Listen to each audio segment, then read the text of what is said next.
दुर्योधन के पास में पहुंचा और कहा, मित्र देखो, मैं पांडवों को वध कर दिया, ये भीमसेन का मस्तक।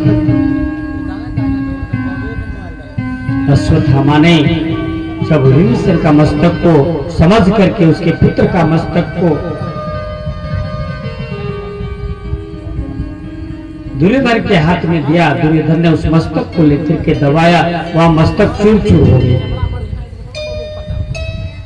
दुर्योधन समझ गया कि ये भीमसेन का मस्तक नहीं हो सकता, भीमसेन का मस्तक तो लोहे से भी कठिन है, ये तो भीमसेन का पुत्र का मस्तक है।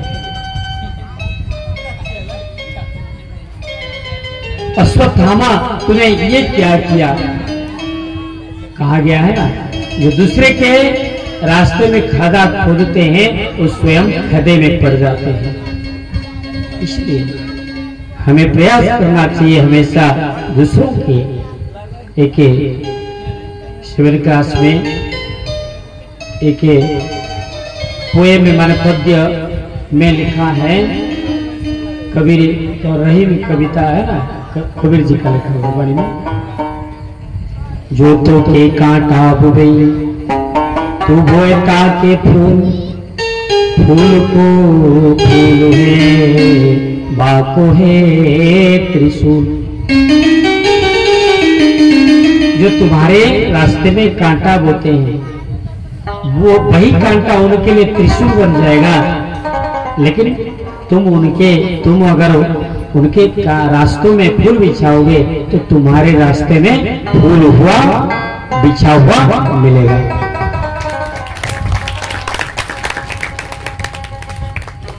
इसलिए हमें प्रयास करना चाहिए। सबसे बड़ा धर्म क्या है?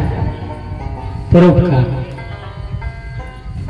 परोपकार से स्वर्ग की प्राप्ति होती है और दूसरे को पीड़ा देने से नरक की प्राप्ति होती है।